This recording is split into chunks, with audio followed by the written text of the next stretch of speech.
तो पश्चिम बंगाल एक बार फिर से कुख्यात हो रहा है।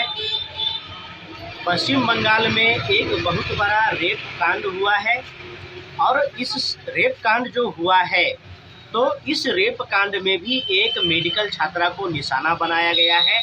मेडिकल छात्रा के साथ सामूहिक दुष्कर्म हुआ है।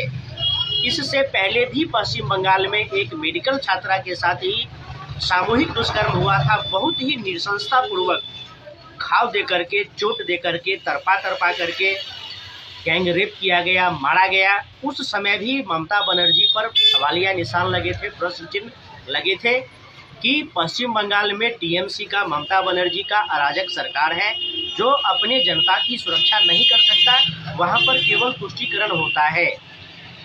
तो आज पश्चिम बंगाल बलात्कार के लिए, हत्याओं के लिए, दंगों के लिए प्रसिद्ध हो रहा है, घुसपैठियों के लिए प्रसिद्ध हो रहा है और घटनाएं तो हो ही रही है। और एक शर्मनाक बयान आया है ममता बनर्जी की ओर से कि ममता बनर्जी ने आरोप लगाया है कि आखिर मेडिकल की छात्रा हो या कोई भी लड़की हो, कोई भी महिला हो, वह 12 बजे रात में अपने घर से क्यों निकलती है। तो यह कितना शर्मनाक बयान है। अगर कोई 12 बजे रात में निकलता ही है तो क्या उसके साथ रेप हो जाएगा, क्या उसका मर्डर हो जाएगा, क्या उसका अपहरण हो जाएगा। तो फिर ममता बनर्जी किस बात की मुख्यमंत्री है पश्चिम बंगाल में। क्या पश्चिम बंगाल में शासन व्यवस्था नहीं है, प्रशासन व्यवस्था नहीं है जो लोगों को रात के 12 बजे घर से बाहर निकलने से रोका जा रहा है। तब तो ममता बनर्जी स्वयं में भी निकम्मी है, स्वयं में भी अराजक है। तो ममता बनर्जी को मुख्यमंत्री बनने का कोई अधिकार नहीं है। ममता बनर्जी स्वयं एक महिला है। ममता बनर्जी स्वयं एक महिला है और एक महिला होकर के इस प्रकार का विवादास्पद बयान देना, शर्मनाक बयान देना, यह कितनी घटिया मानसिकता है ममता बनर्जी की, आप सोच सकते हैं, समझ सकते हैं। वैसे मैं आपको पूरा ब्यौरा दे सकता हूँ कि वह मेडिकल छात्रा कौन है, उसका घर कहाँ है, किस जगह यह घटना हुआ है, लेकिन बस सीधी सीधी बात है, इतना समझ लीजिए कि पश्चिम बंगाल में एक मेडिकल छात्रा के साथ गैंग रेप हुआ है और ममता बनर्जी ने स्टेटमेंट दिया है कि रात के 12 बजे कोई मेडिकल छात्रा या कोई भी अपने घर से बाहर क्यों निकलती है।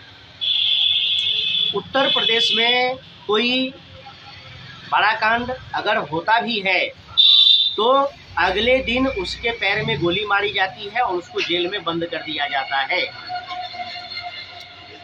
तो पश्चिम बंगाल में भी ऐसा ही होना चाहिए, लेकिन तुष्टीकरण की राजनीति है, वोट बैंक की राजनीति है, कुर्सी की राजनीति है। कोई मर रहा है तो वह ऐसा काम क्यों किया। अब मेडिकल छात्रा का रेप हुआ तो मेडिकल छात्रा रात को बाहर क्यों जा रही थी, तो यह बहुत बुरी बात है। पश्चिम बंगाल में बहुत अन्याय, अत्याचार हो रहा है।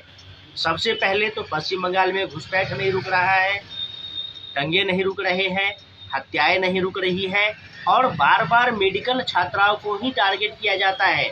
यह भी सोचने समझने वाली बात है कि आखिर मेडिकल छात्राओं को ही क्यों बार बार निशाना बनाया जाता है।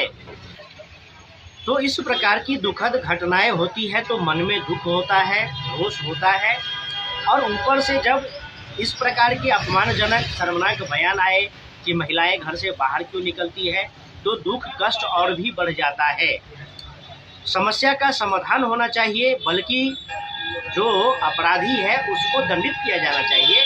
ममता बनर्जी यहाँ पर यह भी कह सकती है कि जो दोषी है, जो अपराधी है, उसको कठोर दंड किया जाएगा, यह नहीं कि कोई घर से बाहर क्यों निकलता है। इस बात का ध्यान रखना चाहिए सभी को और इस बात की निंदा होनी चाहिए, ममता बनर्जी की निंदा होनी चाहिए, घोर निंदा होनी चाहिए। मुर्शिदाबाद में जो मुस्लिम पार्षद है वह सब दलित महिलाओं को उठा करके ले जाता था और रात भर रखता था, सुबह घर में छोड़ देता था और धमकाता था।